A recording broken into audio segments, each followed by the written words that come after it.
Actually क्या opportunities मिलती नहीं है, आपको लुकआउट करना पड़ता है।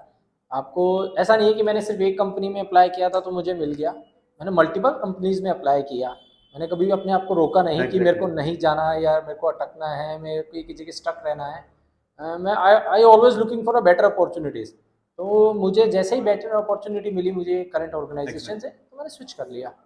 सेकंड सर, ये कि कोई फ्रेशर अगर इंटरव्यू देने जा रहा है तो उसको क्या क्या तैयारी करनी चाहिए, किस तरह उसको प्रिपरेशन करना चाहिए ताकि उसका सिलेक्शन हो जाए और उसका रिजेक्शन ना हो, तो उसके लिए कुछ बताएं। अ, देखो यूट्यूब में बहुत सारी वीडियोज़ हैं, मल्टीपल वीडियोज़ हैं, आपको मिल जाएगा कि बेसिक्स क्वेश्चंस क्या होते हैं एचआर्स के, मैनेजर्स के।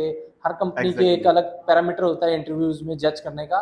तो फ्रेशर्स के लिए बेसिकली आपको सबसे पहले अपनी कम्युनिकेशंस पे वर्क करना बहुत ज़रूरी है, क्योंकि आज के टाइम पे विदाउट कम्युनिकेशंस आप कहीं नहीं स्टैंड कर कहीं नहीं स्टैंड पाएंगे। कर सकते। तो ऐसा नहीं है कि आपको अगर कम्युनिकेशन कम है, आपकी कमज़ोर है या वीक है एज़ कम्पेयर टू अदर्स, तो आप कुछ नहीं कर पाएंगे। ऐसा नहीं है, आप अपने आप को इम्प्रूव करें। डेफिनेटली आप हर किसी के पास एक स्पेस होती है इम्प्रूव करने की। इम्प्रूव करें, फिर किसी भी इंटरव्यू के लिए जाएँ तो डेफिनेटली उसके बारे में प्रिपेयर होके जाएँ। प्रिपेयर विदाउट प्रिपरेशन किसी भी चीज़ को नहीं करें, नहीं तो वो आपके लिए लॉस ही होगा लॉस हो हमेशा। सकता है। तो आपके अकॉर्डिंग क्या क्या क्वेश्चन पूछ सकता है एचआर एक फ्रेशर से?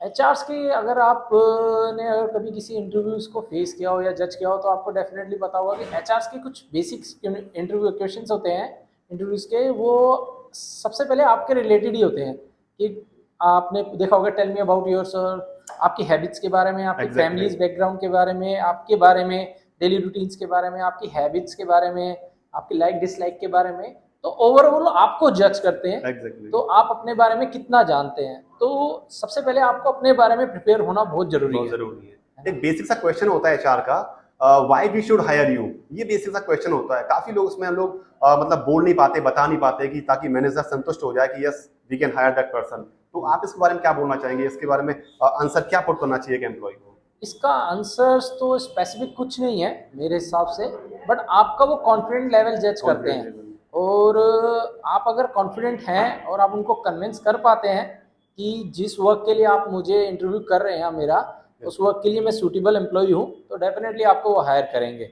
अगर आप अपने एंड से सब चीज़ें आपने अपने सही दिए हैं जवाब, तो एग्जैक्टली। डेफिनेटली। सो गाइस, कहने का मतलब ये है कि अगर कोई भी एचआर आपसे पूछ रहा है, आपका manager, why we should hire you, तो आपको यहाँ पर आंसर देना है कि with the help of colleagues and managers I will do my best and I will grow my career and till 5 years I will see myself as a TL in this company. So ये positive कुछ vibes होती है जो आपने बोलनी है ताकि आपका सिलेक्शन हो जाए।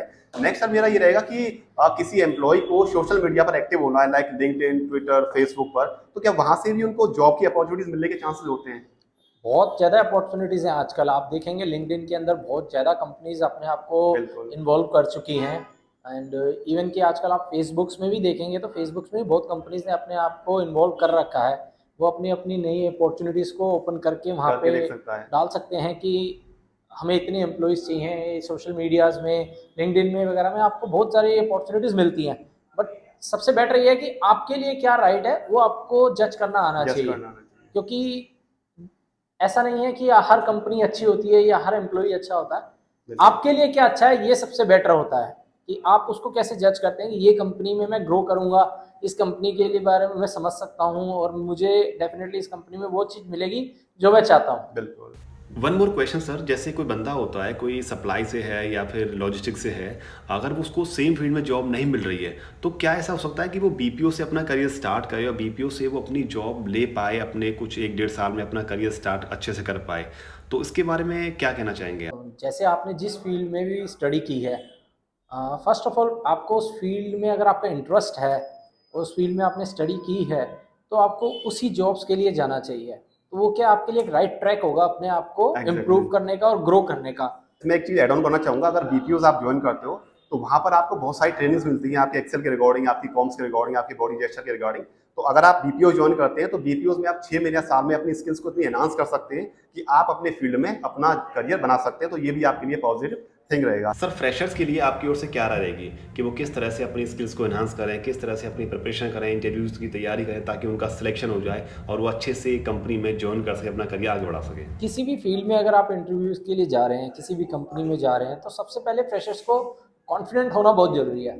एक कॉन्फिडेंट रहना और नॉर्मल रहना इट्स बेटर कि आप पैनिक होके या स्ट्रेस लेके जाएँ, क्योंकि डेफ़िनेटली वो आपकी चीज़ ख़राब होने वाली है। आप कॉन्फिडेंट जाएंगे तो आपको नहीं भी आता होगा, डेफिनेटली आप कुछ ना कुछ तो करके आएंगे। तो सबसे पहले तो आपका कॉन्फिडेंट होना बहुत जरूरी है। दूसरी बात, आपको कम्युनिकेशंस आपकी अच्छी होनी चाहिए। बहुत सारे लोग होते हैं जो कम्युनिकेशंस में लैग करते हैं, मैं उनके लिए यही सजेस्ट करूंगा कि आप अपने आप को इम्प्रूव करो। बहुत सारे वेज हैं आजकल ऑनलाइन, आजकल नेट बहुत सारे इंप्रूवमेंट्स आगे, यूट्यूब में वीडियोस मिल जाएंगी आपको, बहुत सारी एप्लीकेशंस हैं, इवन आप न्यूज़पेपर पढ़ सकते हैं, बुक्स पढ़ सकते हैं। तो इससे क्या आपको बहुत ज़्यादा हेल्प मिलेगा अपने आप को इम्प्रूव करने का। सो गाइस, कहने का मतलब ये है कि अगर आपकी गुड है, एवरेज भी है, तो भी आप जॉब प्राप्त कर सकते हैं, बट आपको आगे जाने के लिए आपको उस स्किल पर काम करना होगा। डेफिनेटली यू कैन ज्वाइन और you can get your job as per your choice. One more question, कि जैसा होता है कि कोई फ्रेशर एक्सपीरियंस जॉब देने जाता है तो एचआर का बेसिक सा क्वेश्चन होता है कि what is your salary expectations. So आपकी ओर से क्या रहेगा कि फ्रेशर्स के लिए क्या फिगर होना चाहिए सैलरी बताने के लिए, और एक एक्सपीरियंस को क्या बोलना चाहिए, कंपनी के नॉर्म्स के अकॉर्डिंग या फिर अपनी एक्सपेक्टेशंस, किस तरह से आप बोलना चाहेंगे? देखो, फ्रेशर्स को तो एक बेसिक पैरामीटर होता है हर कंपनी का कि हम फ्रेशर्स को इतने पे हायर करेंगे। कंपनीज तो हमेशा चाहेंगे हम लीस्ट अमाउंट पे हायर कर लें। अगर आपके अंदर स्किल्स हैं, अगर आपके कम्युनिकेशंस अच्छे हैं और आप अच्छा ग्रो कर सकते हो, आपको अपने अंदर एबिलिटी है, आपको पता है, आप जज कर सकते हो अपने आप को, तो डेफिनेटली एक सेट ऑफ फिगर रख दीजिए आप उनके सामने कि मैं इतना तो एक्सेप्ट करता हूँ।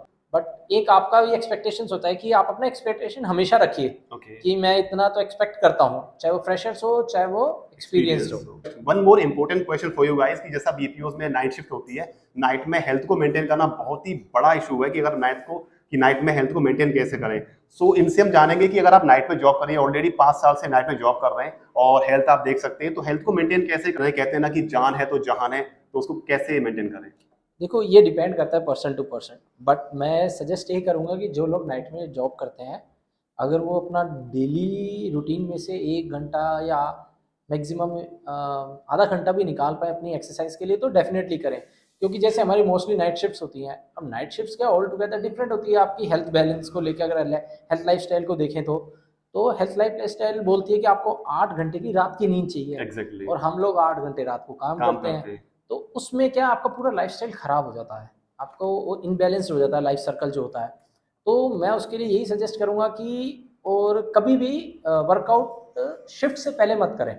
ऑलवेज या तो शिफ्ट के एंड होने के बाद करें, या शिफ्ट के एंड होने के बाद अगर आप 8 घंटे 7-8 घंटे की नींद लेके फिर उसके बाद अपना वर्कआउट करें आधा 1 घंटा दिन में, तो वेल एंड गुड है। तो उसके बाद दूसरा सिनेरियो होता है आपकी डाइट। आप अगर बहुत ज़्यादा ही गलत खा रहे हैं तो डेफिनेटली आपकी बॉडी में कहीं ना कहीं जाके आपको हार्म करेगा ही। मुझे ऐसा लगता है फिजिकल भी रहना एक प्रायोरिटी होनी चाहिए हर ह्यूमन बीइंग की, क्योंकि अगर आप पैसा कमा के बीमारियों में ही लगाओगे तो कोई मतलब नहीं है कमाने का। तो इट्स बेटर। आपने देख लिया कि अगर आपने बीपीओस में काम करना है, किसी भी कंपनी में काम करो, हेल्थ बहुत जरूरी है। अगर आपकी हेल्थ ठीक है तो आप अच्छा पैसा कमा सकते हैं। काफी लोगों को देखा है मैंने, नाइट में काम करते हैं और उनकी हेल्थ मेंटेन नहीं हो पाती है, इस वजह से वो बीमार भी होते हैं। जहाँ से यहाँ से कमाया वहाँ लगा दिया, इसका कोई सेंस नहीं बनता है। सो गाइस, ने इनसे जाना इनकी लाइफ जर्नी के बारे में, एक फ्रेशर एक्सपीरियंस के बारे में, किस तरह इंटरव्यू दे सकते हैं, और हेल्थ के बारे में भी।